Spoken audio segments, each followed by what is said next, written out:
I have no respect for Abraham Lincoln. And before you jump in my comments and tell me how wrong I am, I want you to imagine if someone said, I don't want Jewish people living around here. I don't think they should be here. I think Hitler's doing some bad things, but we should just sort of contain it. We shouldn't go directly at that. And hopefully he'll stop, because that's Abraham Lincoln on slavery. When he came into office, he was supporting an amendment to the Constitution. It would have been the 13th Amendment. It was called the Corwin Amendment. This amendment would have made slavery permanent and unamendable in America. He said of that amendment, I have no objection to its being made express and irrevocable. Abraham Lincoln was ready to push that to the states to get it ratified. Now, again, the argument is, well, we're just going to limit slavery here. Okay, well, make that argument somewhere else, because I don't really have any patience for that type of argument. He was clear in his life, to be fair, that he did not like slavery. In fact, he even thought it was morally wrong. He said so on many occasions. Clap for him, I guess. But he was also equally clear that he believed in white supremacy and he did not believe in the rights of black people, not civil rights. He says, and I quote, I, as much as any other man, am in favor of having the superior position assigned to the white race. Frederick Douglass definitely thought he was prejudiced. He said that. Frederick Douglass was clear in his writings that he is just as prejudiced as any other little guy out here. Okay. Abraham Lincoln is a fan of colonization. Again, he doesn't like slavery. He thinks it's wrong. He even thinks it's morally wrong. But it's not like this immediate imperative. We got to just stop right now and do, okay, colonization. To be fair, Abraham Lincoln is not unlike all the other abolitionists of his time. Most white abolitionists did favor colonization. Now, some would say, well, in their defense, what they're thinking is you're never going to get a fair shake here. You're going to have such a bad time here. So why don't you just go? Go where? Like, after a couple hundred years, we definitely ain't African. Like, where are we going? But Abraham Lincoln is very consistent with colonization. So in 1861, he actually takes steps to initiate a formal program here. Okay, so he's working on it. The Civil War starts in 1861 also.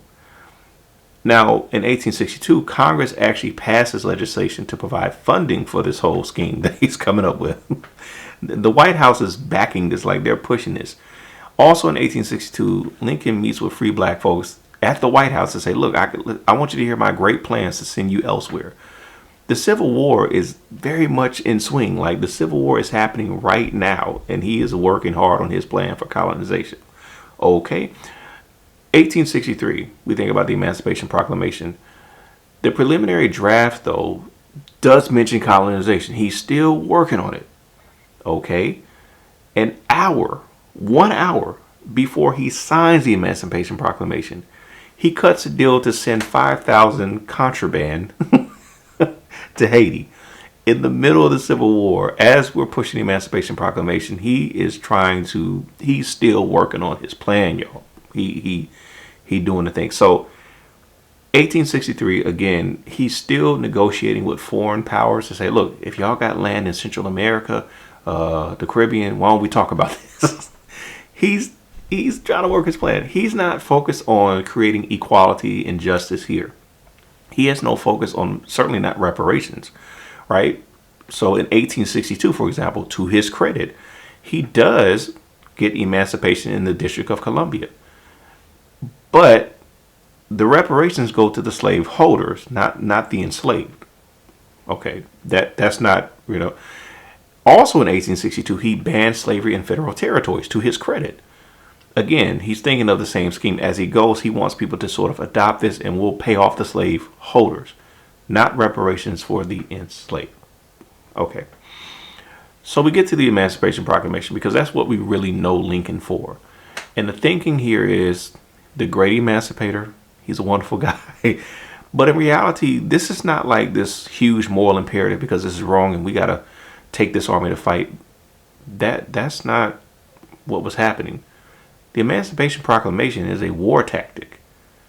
In the first place, it allows for black folks to enlist in the Army and the Navy, and close to 200,000 people do that. They needed the bodies.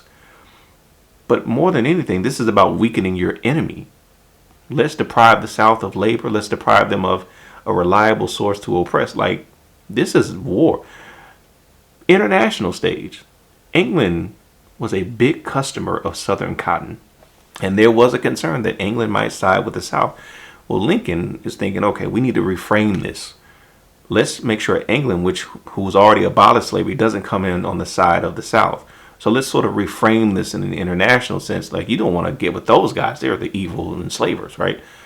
This is not about me. This is about you, kind of thing. In fact, when the war started, the official position of this country was, this is not a war that impacts the status of enslaved people at all.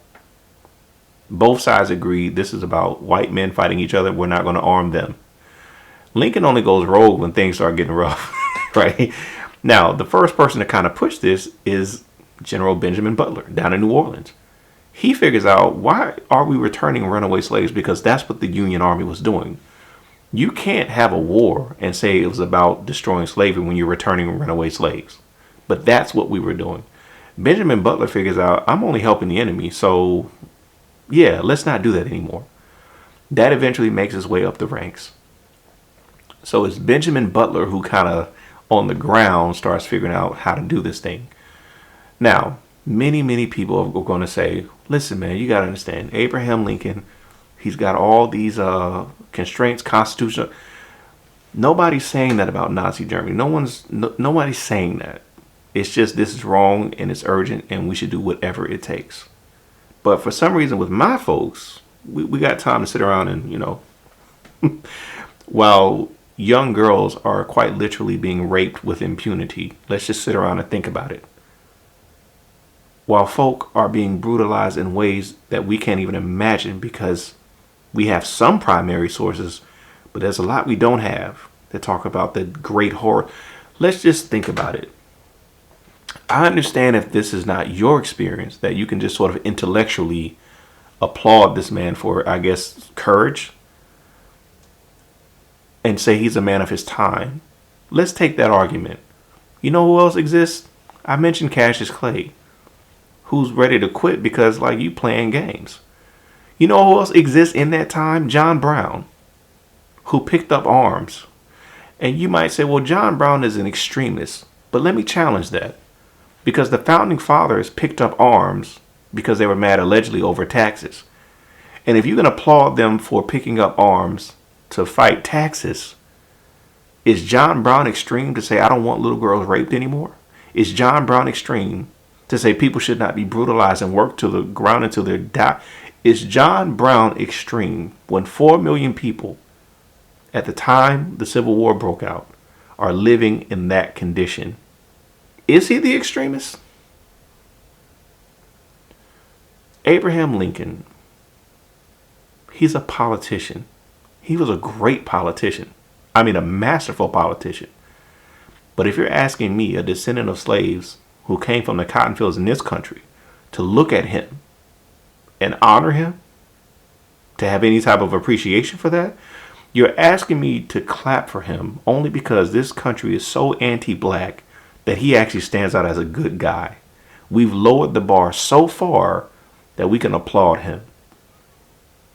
Before you ask me to applaud him, go to those folks and take that position on Nazi Germany and come back and tell me how it goes. Maybe there's a reason the abolitionist Wendell Phillips called Abraham Lincoln a first-rate, second-rate man.